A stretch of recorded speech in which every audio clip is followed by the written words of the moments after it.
विभिन्न ज्ञानवर्धक कार्यक्रम देखने के लिए आप हमें अभी सब्सक्राइब करें, बेल आइकन को प्रेस करें ताकि आप देख सकें हमारा कार्यक्रम सबसे पहले। नमस्कार, आइए जानते हैं आज की इस वीडियो के माध्यम से। सबको बता दें, पिछले वीडियो में आपको बताए हैं कि मनुष्य की उत्पत्ति कब हुई और कैसे हुआ। वह वीडियो के जानकारी के लिए आप डिस्क्रिप्शन में लिंक होगा, वहां से जाकर के आप देख सकते हैं। वह देखने के बाद यह वीडियो के देखेंगे तो अधिक आपको समझ में आएगा।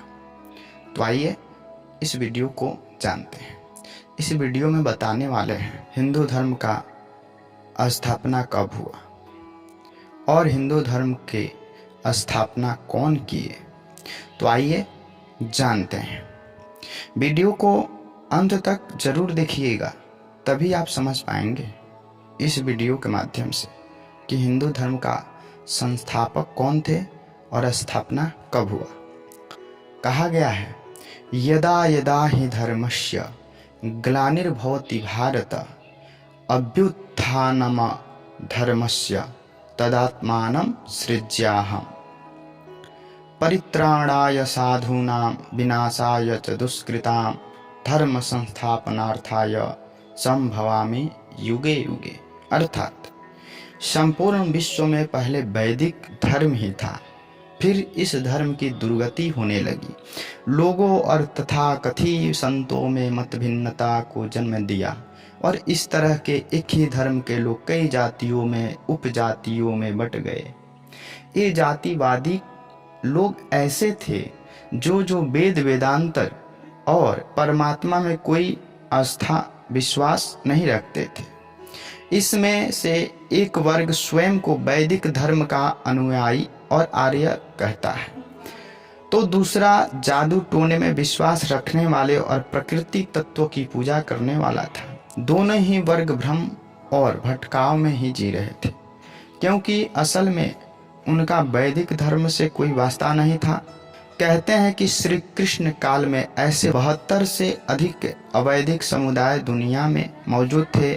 ऐसे में श्री कृष्ण ने सभी को ऐसा किया और फिर से वैदिक सनातन धर्म की स्थापना की। आज हिंदू धर्म की हालत यह है कि हर संत का अपना एक धर्म, हर जाति का अपना अलग धर्म है। लोग भ्रम और भटकाव में जी रहे हैं। वेदों को छोड़कर संत, ज्योतिष और अन्य लोग दूसरे या मनमाने धर्म के समर्थक बन गए हैं। खैर, अक्सर यह कहा जाता है कि हिंदू धर्म का कोई संस्थापक नहीं है। इस धर्म की शुरुआत का कुछ अता पता नहीं है। हालांकि धर्म के जानकारों के अनुसार वर्तमान में जारी इस धर्म की शुरुआत प्रथम मनु स्वयंभुव मनु के मनवंतर से हुई थी। ब्रह्मा, विष्णु, महेश सहित अग्नि, आदित्य, वायु और अग्निरा ने इस धर्म की संस्थापना की। क्रमशः कहे तो विष्णु से ब्रह्मा, ब्रह्मा से 11 रुद्र, 11 प्रजापतियों और स्वयंभुव मनु के माध्यम से इस धर्म की स्थापना हुई। इसके बाद इस धार्मिक ज्ञान शिव के 7 शिष्यों से अलग अलग शाखाओं का निर्माण हुआ। वेद और मनु सभी धर्मों का मूल है। मनु के बाद कई संदेशवाहक आते गए और इस ज्ञान को अपने अपने तरीके से लोगों तक पहुंचाया गया।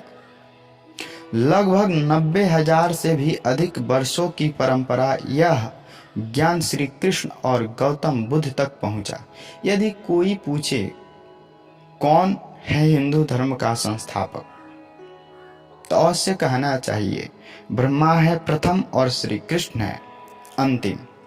बुद्ध का भी नाम लिया जाता है।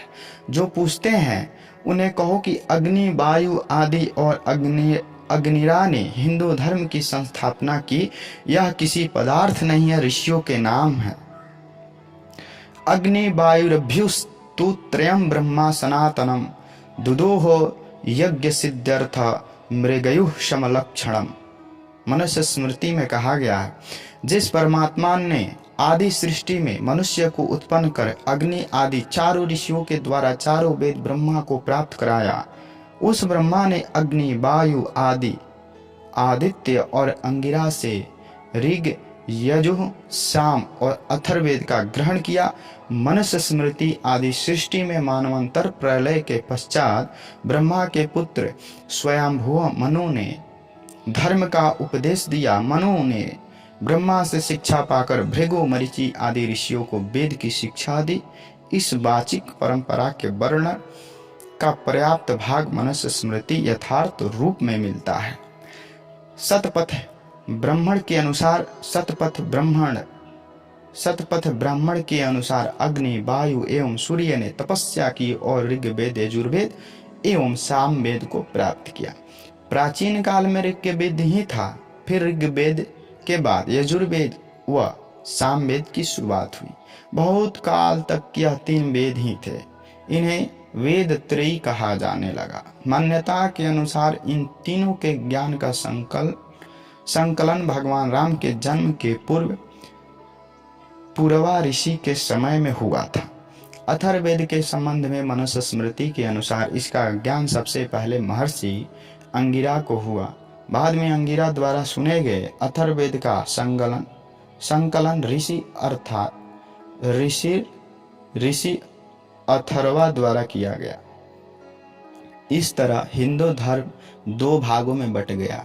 एक वे जो ऋग्वेद को मानते थे और दूसरे वे जो अथर्ववेद को मानते थे। इस तरह 4 किताबों का अवतरण हुआ।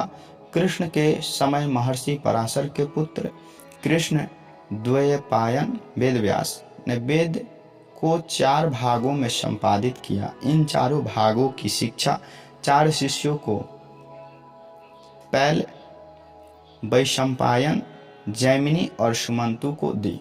उस क्रम में ऋग्वेद पैल को, यजुर्वेद वैशंपायन को, सामवेद जैमिनी को तथा अथर्ववेद सुमंतु को सौंपा गया। कृष्ण द्वैपायन को ही वेदव्यास कहा जाता है।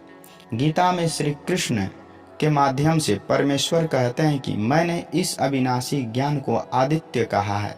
आदित्य ने अपने पुत्र वैवस्वत मनु से कहा और मनु ने अपने पुत्र राजा इक्ष्वाकु से कहा।